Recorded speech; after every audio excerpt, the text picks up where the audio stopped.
So last year I posted my whale rider revision lesson to YouTube, a grade 9 example essay for Edexcel, and honestly I only did that for my personal students. I didn't think that anyone would really watch it. Lots of students do study whale rider and there's not a lot of resources out there. So I decided to make everything that you need to know about the whale rider in one video lesson presentation. Hopefully it will be useful to you. I'm already preparing myself that this is going to be a very long recording session, so let's get straight into it. So as I've said, this is primarily aimed at students of Edexcel, IGCSE, Literature and English, that's 4ET1.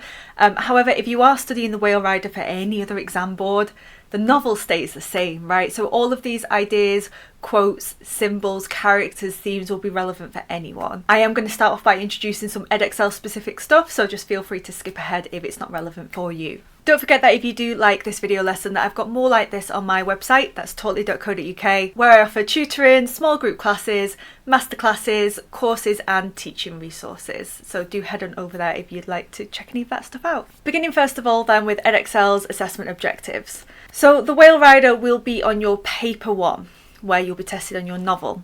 Now what's interesting about this particular question for this particular paper is that you are only tested on 2 assessment objectives. That's AO1, knowledge, and AO4, context. So you don't have the AO2 there anymore, so you don't need to have the quotes, you don't need to be analysing language, form and structure, and you don't obviously need to be comparing, which is your AO3. Instead, what Edexcel are looking for is that you've got a close knowledge of the plot, the characters, the themes, that you understand the text, that you write in an academic and critical style, and that you've got informed personal engagement, which means you've got your own opinion and perspective on that particular text. Again, I have got a video lesson where I show an example essay that meets all of these assessment criteria. For AO4, this is context. Do you understand the relationship between the text and the context it was written in? So the historical and the biographical information related to the text. And that's all really that you need to know. Should be easy, right? Let's have a look at some past paper questions now. So these are recent past paper questions for Edexcel. Koro Pirana is a cruel and heartless character in the whale rider.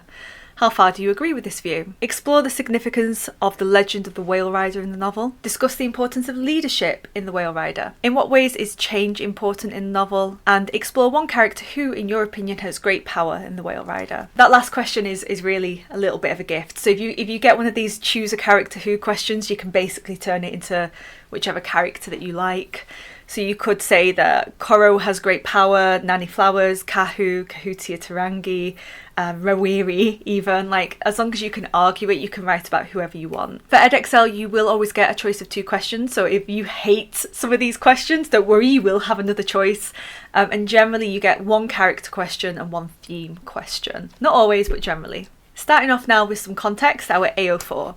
So these are the key context points that I'm going to talk you guys through. So we're going to talk about Ihimeira's work, Maori culture and customs, nature and the environment, men and women, and racism and colonialism. So Ihimeira's work. Really key to note that this novel is a magical realism novel. Magic realism texts, they combine magic and fantasy with realism.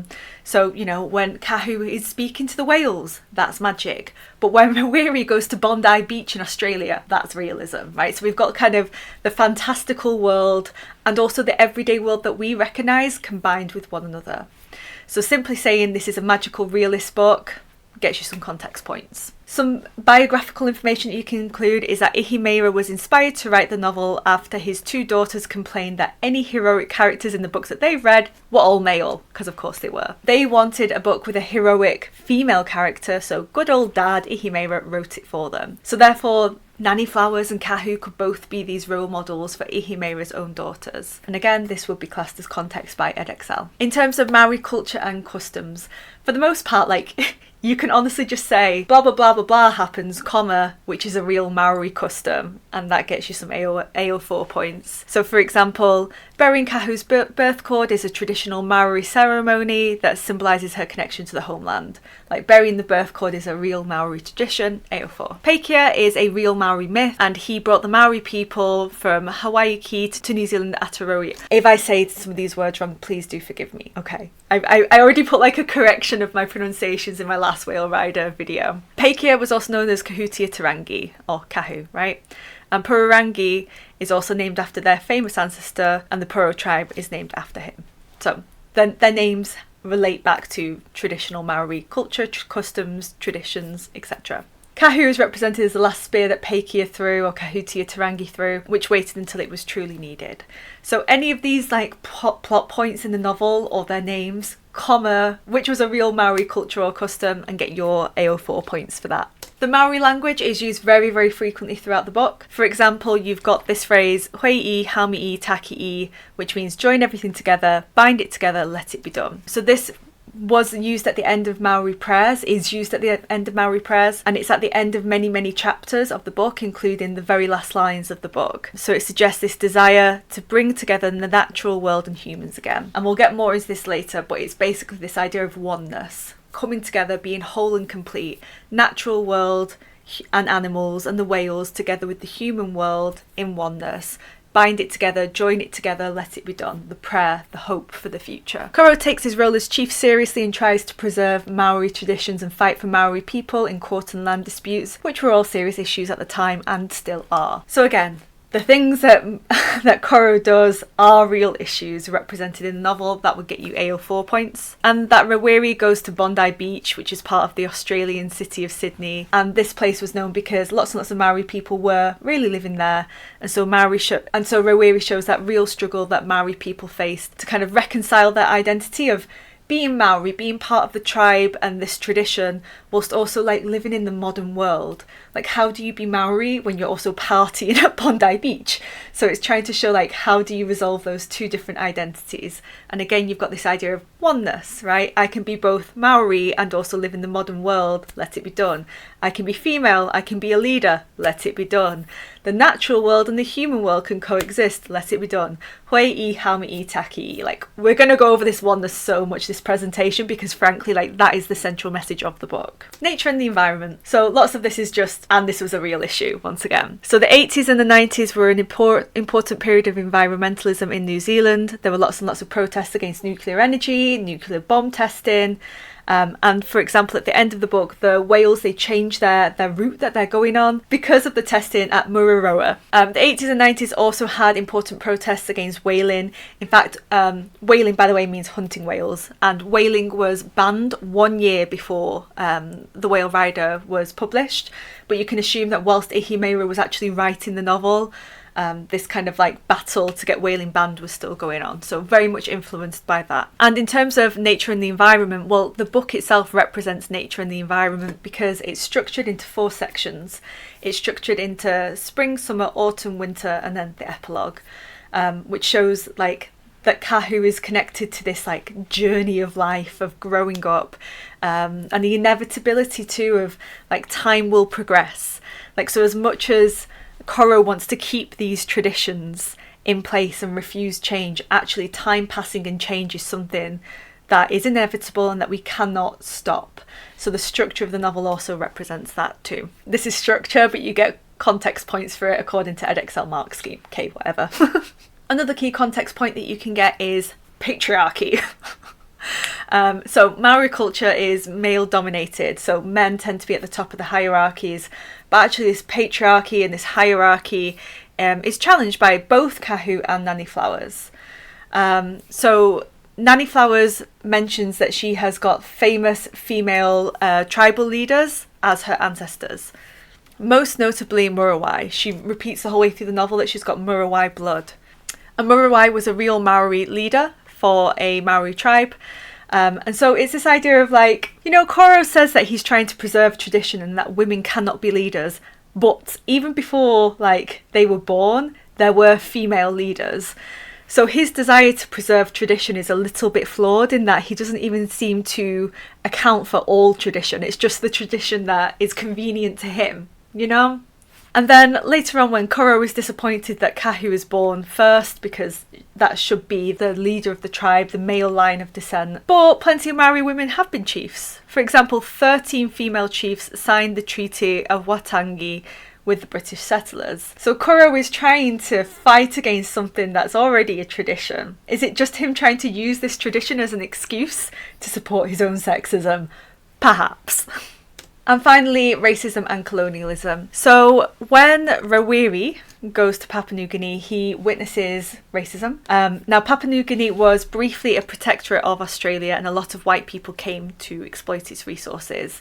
So lots of white people came over and set up like different kind of like factories or businesses over there, but were very derogatory towards the local people whose country they were in. So we see an example of that when Jeff's mother refers to Rawiri as too dark. She also calls him a dog and a stray. So an example of that racism that Rawiri and the natives of Papua New Guinea face. The novel also refers to New Zealand by using its real Maori name, Aotearoa, which means land of the long white cloud. And in fact, Ihimera, by using the Maori language throughout the novel, is resisting that colonialism, you know, of people coming in and taking your culture and taking your language, and he's reviving it and giving it a new life by having this novel with excerpts of real Maori language in there. So it's also this voice of optimism in this post-colonial period that actually damage has been done, but it's not irreversible. We can still get back in touch with our roots, and we can find a new way to be Maori in this modern world, and it's not all lost, it's not all gone. And by writing that novel, it's keeping that culture, tradition and language alive. Just like Koroapirana is running the language schools to keep the Maori language alive within the tribe and the younger generation, you can argue that Ihimera is doing the exact same thing through writing this particular novel. Now coming on to Ihimera's intentions. So your teacher might often say to you, why did the writer do this? What were the writer's intentions? Let me tell you. And in fact, like these writer's intention sentences, they work very well in introductions as your thesis statement, and they also work really well in conclusions so that you're not just repeating yourself, but you're actually summarising it with like a final deep thought of what the writer was trying to do and why. They can also attach to any piece of analysis if it's relevant. So these are well worth remembering to deepen your analysis. So Ihimera was emphasising the importance of gender equality, with a female protagonist breaking cultural norms, breaking that patriarchy of the Maori tradition. He was highlighting the struggle between tradition and modernity in preserving cultural identity. So how do you keep your cultural identity? How do you keep your traditions even with the modern world around you? He explores the deep bond between the people and their ancestral land, especially in indigenous cultures. So like the people are deeply connected to the physical place and the physical world where their ancestors lived. He addresses generational conflicts, showing the gap between the old and new traditions and worldviews. So we see the generational conflict between Kahu and Koroapirana with their different perspectives on the world, but ultimately that gap can be closed. You know, through time and understanding, we can come to some sort of compromise. He portrays the power of leadership coming from unexpected places, challenging preconceived notions of authority. So that leadership isn't always what we stereotypically see it as. Like, I bet if I said to you, imagine a leader, imagine a boss, your first thought might be some guy in a suit. But why does it have to be a guy? Why do they have to be wearing a suit? Why do they have to be middle-aged, right? Why can't it be someone young and youthful with a new perspective? Here are some more examples of thesis statements. These ones come directly from my example essay that I wrote. Ihimera offers a voice for hope that tradition and modernity can coexist whilst preserving culture in a post-colonial world. Ihimera warns that being too narrowly focused on the past can be dangerous when the whale tribe becomes stranded on the beach and almost die as a result of the paralysing pessimism caused by being too fixated on what came before you and not on where you will go next. So don't be too focused on the past, don't be too pessimistic, think about the future, be optimistic. And then my key one that I think is really useful for 99% of Whale Rider essays, this idea of oneness. So Ihimera offers a world in which there is a space for both the old and the new, for men and for women, for nature and humanity, for magic and realism. In other words, for oneness. So throughout the novel, we see all of these different like paradoxes, these competing ideas that don't seem like they can exist in the same place. Those paradoxes become resolved. Men and women can find harmony. Nature and humanity can be symbiotic. Magic and realism can exist within the novel. Now let's go over the main characters in the novel and have a think about what they generally represent. Firstly, we've got to start with Kahu, right? She is our protagonist. Well, Kahu represents the strength of female leadership, the possibility of generational change, and preserving cultural identity. She keeps the tribe safe. She protects them. She's going to be their leader moving forward. She challenges gender roles And she also acts as a bridge between the old world and the new. So she can become that hope for the future generation and create that oneness. So we can bring these two different competing ideas together. The fact that she connects to the whales, that she can speak to whales, that she can speak to dolphins, shows that deep connection with her ancestral land. And also that cultural continuity, like everything that came before is going to continue on into the future, and is not broken and destroyed by the colonialist invaders, but is something optimistic that can live on through her. And she also represents sacrifice. So if you get a question about leadership, well, Kahu would be a great choice because she is willing to die for her tribe. When she goes off on the back of the whale, she says, "I am not afraid to die." We've also got our narrator, Rawiri, which students find a little bit more difficult to analyse, but I think there's a fair amount to say about Rawiri. So he himself also represents that challenge of modernity. Like, as he goes on his journey to Sydney and Bondi Beach and Papua New Guinea, it's how does he continue to exist as a Maori person in this modern world? So he symbolises that search for self-identity and reconnection to his heritage, because of course after Papua New Guinea he comes back to his tribe and he feels this new connection to his heritage and to his past. He's a narrator of the novel, which has a few different effects. It creates that distance from Kahu, right? So imagine that Kahu was the narrator of the novel. Well, all of the magical bits would be a bit hard to do because it might seem a bit cheesy or a bit strange if she's like, "And now I can talk to the whale." Woo, woo. It just wouldn't be as effective, number one. So it enhances the magicalness. I don't know what word to say there. It enhances the magic of the magic realism by creating that distance from her. But it also allows us to see Kahu through his eyes as she grows up, especially that bit where as he goes off to Australia and then when he returns he sees how much she's grown up. And so that could be kind of a boring and slow process that if Kahu was narrating the novel, she wouldn't be fully aware of. But Rawiri, as a grown man, has got that distance to enable us to see Kahu from that third perspective. His journey that he undergoes reflects those difficulties in balancing both Western and Maori influences. Think about in Australia when he's got his Maori cousins that he sees on the street who aren't actually related to him, and that the kind of like difficulties that they face. Like, you have Maori people in Australia who are cross-dressing, like men who like to dress as women. And it's how do they act like that and also be part of the Maori tribe, which is more conservative and more traditional. So that need for balancing. He also represents that quest for belonging and understanding and trying to figure out where he truly believes and trying to figure out where he truly belongs. And by the end of the novel, he reclaims his Maori roots and helps in saving the whales when they're stranded on the beach. Korowapi Rana. I've got a complicated relationship with this man.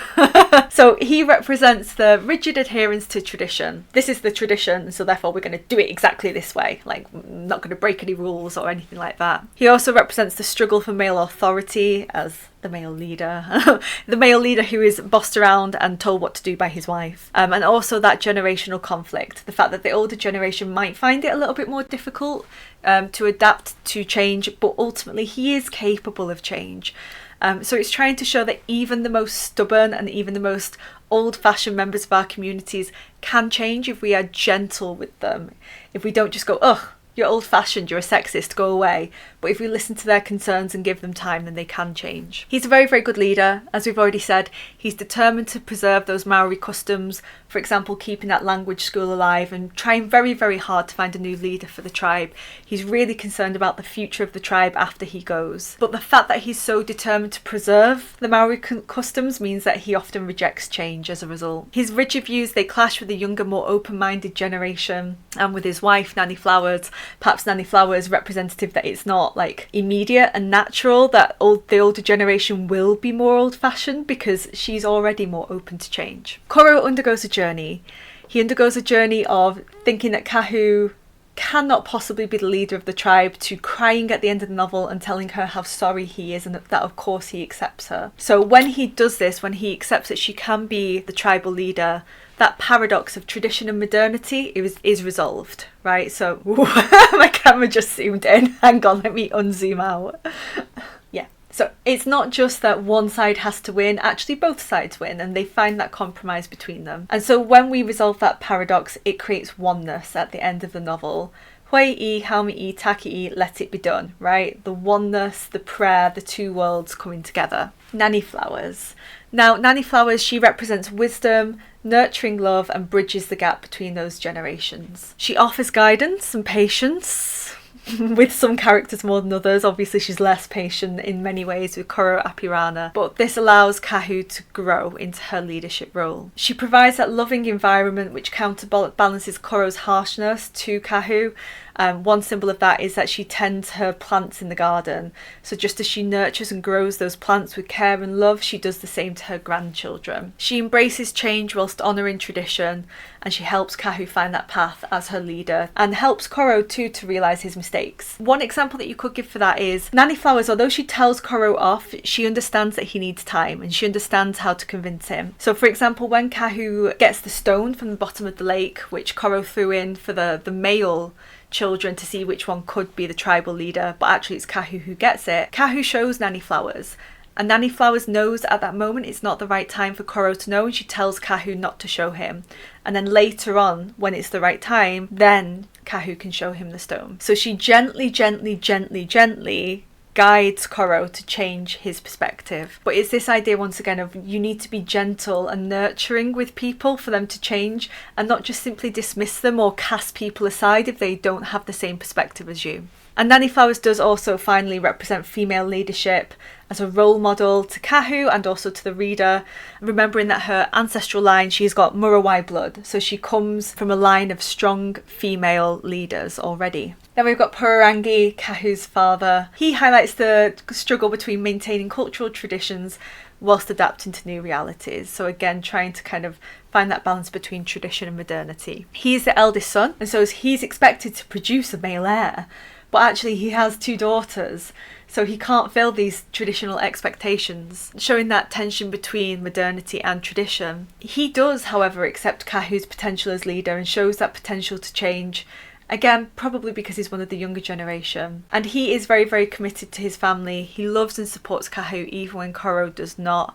And yet he does also respect his father's wishes. So he's trying to be a mediator between all of these different perspectives. The bull whale and his family. So these are really interesting characters, and yes, they can come up and have come up on past papers. So they represent that spiritual connection to the natural world and the ancestral legacy, you know, the past and the traditions of the Maori people. They also symbolise that link between the Maori people and the spiritual world, because when the whales get stranded on the beach, Koro says, if the whale lives, we live. So the whales living or dying, that is an existential crisis, not just for the whales, but also for the Maori people, because the Maori people are so connected to the natural world, so connected to the whales, that if one dies, the other one cannot survive. When the bull whale returns, it represents that cycle coming home, fulfilling Kahu's destiny, reuniting her with her roots. And it's kind of like the climax of the novel, what we've been waiting for the whole time. The whole way through the novel, we hear him like longing for Pakia, the golden rider, who could speak to him. And we already know that Kahu can speak to whales, so we're waiting for these two to finally connect and see what happens there. The bull whales emphasise the importance of respecting nature and its power, because when the whales are stranded on the beach, there's very little that the humans can do. They try to drag them back into the sea, but then they just come back again. So humans are really small and helpless in the great face of nature. But most importantly, the bull whales and their family parallel Koro and Nanny Flowers. So both the bull whale and Koro are at the end of their life, thinking about what's going to happen after they die, and they're lost, they're stuck in the past. And Kahu, for both of them, helps them become unstuck. The final characters are Jeff and his family. So they represent the ignorance, intolerance and racism of white expats of indigenous people. Like, babe, you've come to Papua New Guinea and you hate the people who live here, whose country it is. Why did you come? So they're representative of racism, essentially. Jeff's mum says to Jeff, like, why are you always bringing home dogs and strays, in reference to Rawiri. So showing that she sees non-white people as something lesser. She dehumanises them. They're not even humans to her. They're dogs and strays. Later on in the novel, we see that Jeff and his friends actually kill a native in a hit and run. They run him over and then they drive off and don't stop. And there's no consequences for that. And they don't feel particularly bad about that. So that helps Rawiri understand they won't do the same to me because I'm brown and he's brown. You know? So he understands his vulnerability and how he doesn't belong, and it's this event that catalyses Rawiri to returning home to New Zealand where he feels like he belongs and to the safety of his tribe. Like, the incident also does show the importance of why Koro is trying to preserve this Maori like safe space, essentially, because we might think that he's being just very old-fashioned, but actually this incident shows us that the world out there isn't entirely safe for Maori people, and that they do need these communities that should be protected and preserved from the outside world and from the racist influences of expats and colonialists. Next up, we're going to do themes. So I've got 8 themes for you guys, and we're just thinking generally, what do each of these themes symbolise? So if you had to write a thesis statement, your argument for each of these themes, what could you put in your introduction? The theme of transformation represents personal and cultural evolution, as seen in Kahu's journey and the community's shift towards embracing new roles and ideas. So this idea that transformation represents the journeys towards embracing new ideas, like Kahu, like Koro, like the bull whale. Nature. Nature symbolises the interconnectedness of all life and the importance of living in harmony with the natural environment, as demonstrated by Kahu's bond with the whales. So once again, interconnectedness, oneness, a symbiotic relationship. One cannot live without the other. Humans need nature. Don't know if nature needs humans though. Gender. Gender highlights the challenge of overcoming traditional gender roles, emphasising the potential for women to lead and contribute equally to society, so challenging some of those patriarchal values. Leadership. Leadership explores the qualities for effective leadership, suggesting that true leaders are those who can unite people and respect both tradition and innovation, so that we don't need to have the stereotype of a leader. Instead, we can pick the best people for the job, be they male or female, old or young. Our final 4 themes. Colonialism and identity. So this reflects the tension between maintaining cultural heritage and adapting to contemporary life, urging a balance that honours the past whilst embracing the future. So this idea that after colonialism, actually Ihimera is trying to preserve the Maori identity, the Maori heritage and traditions, whilst still existing within a modern context. Spirituality and the supernatural. So this illustrates the deep connections that the Maori have with the supernatural, which is intertwined in everyday life, guiding and influencing the community. So the magical realism, the supernatural elements of the book showing how real the importance of nature is and their Maori culture, their Maori traditions and ancestry to the people. Tradition versus modernity, a very key theme, examines the impact of colonialism on Maori identity, advocating for cultural revival and self-determination as a means of reclaiming power and place in society. So this idea that if we can resolve tradition and modernity, that paradox, and if we can keep tradition alive, then we can revive what was lost in the post-colonial era. We can keep our language alive, we can keep our traditions alive. Finally, generational conflict. So this depicts the struggle between the older and the younger generations, highlighting the need for mutual understanding and respect to achieve progress and unity. So not simply saying Koro is wrong, throw him in the bin, but that we need to have mutual understanding and understand one another, having that compromise for us to truly progress. Now I'm going to talk you guys through some features of form and structure. This is really, really useful because it gives you general things that you can talk about for most essays.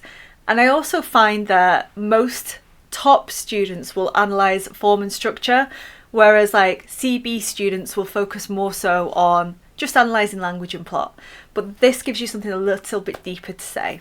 Firstly, we've got Kahu's coming of age arc. So how does her character change and grow over the course of the novel? So you can refer to that as her coming of age arc. Coming of age referring to the process of maturing and becoming an adult. So over the course of the novel, we see her grow into a strong and capable leader. The fact that she can communicate with those whales signifies that she fulfills the prophecy of Peikia's last spear, and halts that cultural decline and actually reverses the cultural decline, so that the Maori tradition and language won't be lost but actually will be revived through her. The fact that she forgives Koro for his behaviour and her deep understanding of the Maori culture. So Koro treats her absolutely terribly. Remember, he refuses to go to the speech at her school, which she wrote all in the Maori language about Koro and why she admires him, and he doesn't even go. Lots and lots of examples of things like that throughout the novel, and yet at the end of the novel, as soon as he apologises, she's like, it's fine. It's showing that maturity. So she shows her talent and leadership potential at her school graduation during that speech. She attempts to retrieve the rock at the sea from out of concern for Koro, and does actually successfully capture the rock, a symbol of leadership. and she can communicate with whales, which fulfills Pakia's important prophecy. She will become the new Golden Rider. Koro too has a character arc of growth. So gradually he changes his perspective. Initially he has those traditional views that favour male leadership, but eventually by the end of the novel he recognises Kahu's worth and abilities and embraces her as the best grandchild and the best person for the job. Now at the start of the novel he shuns Kahu due to her gender.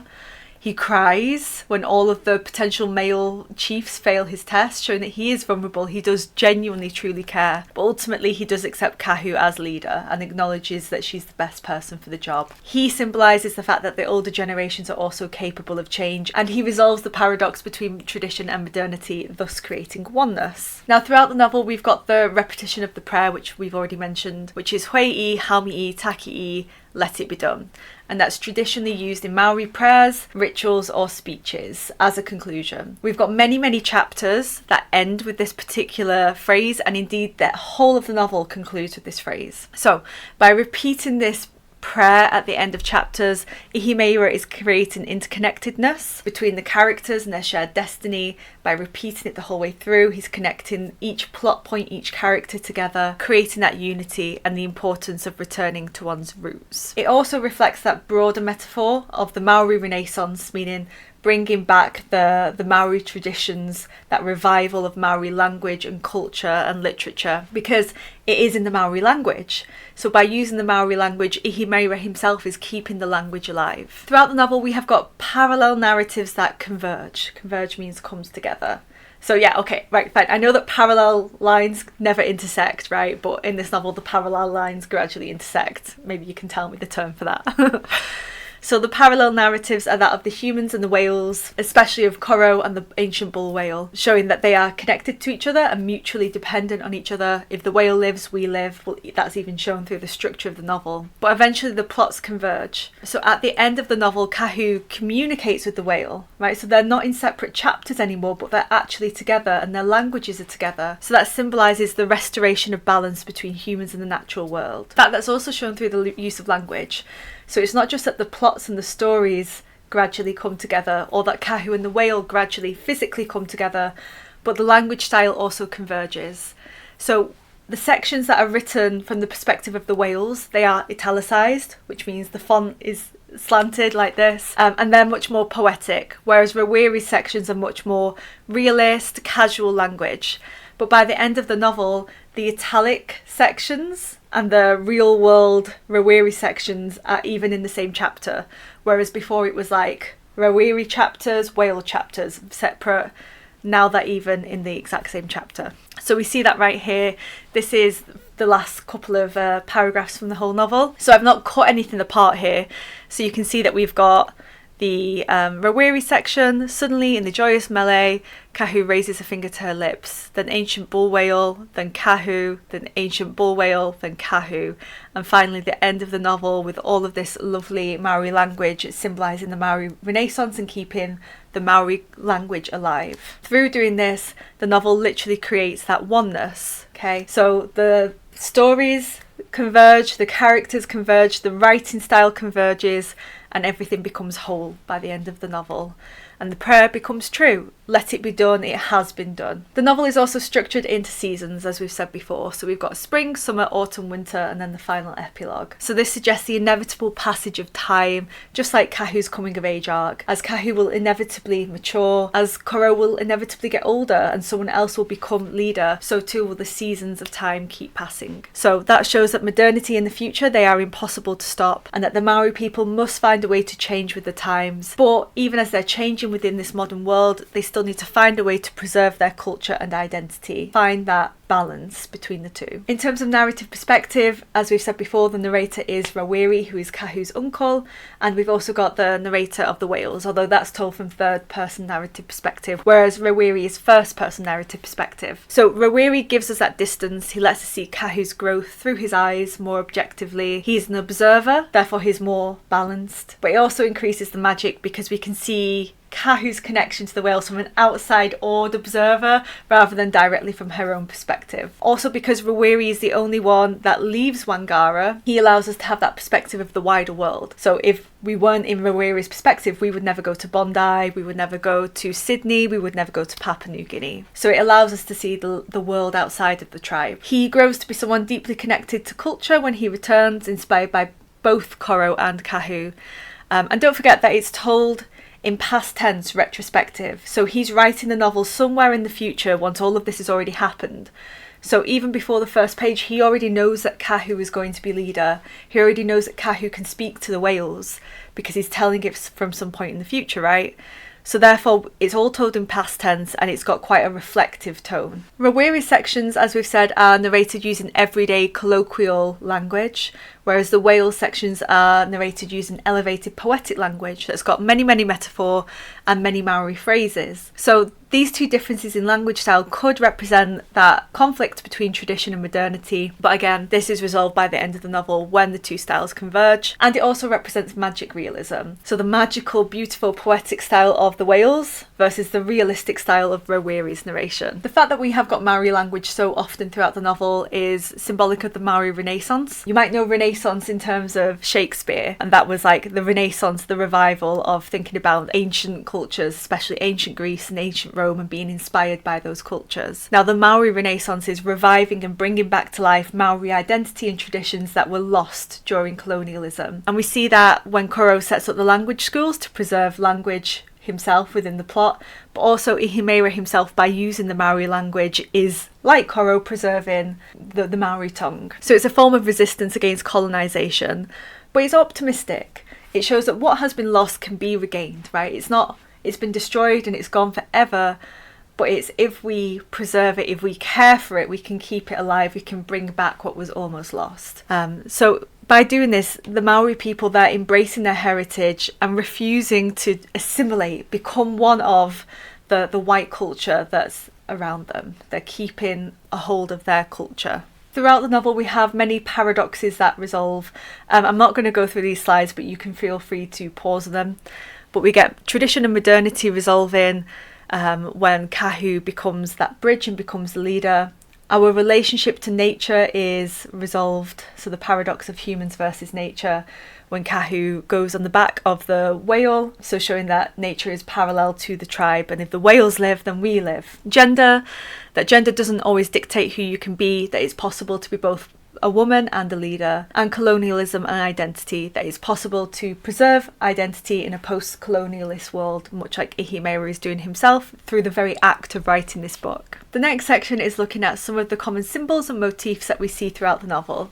And again, these are really useful because it gives you something general to talk about in your essay. So these are the symbols and motifs that we will discuss. Firstly, oneness.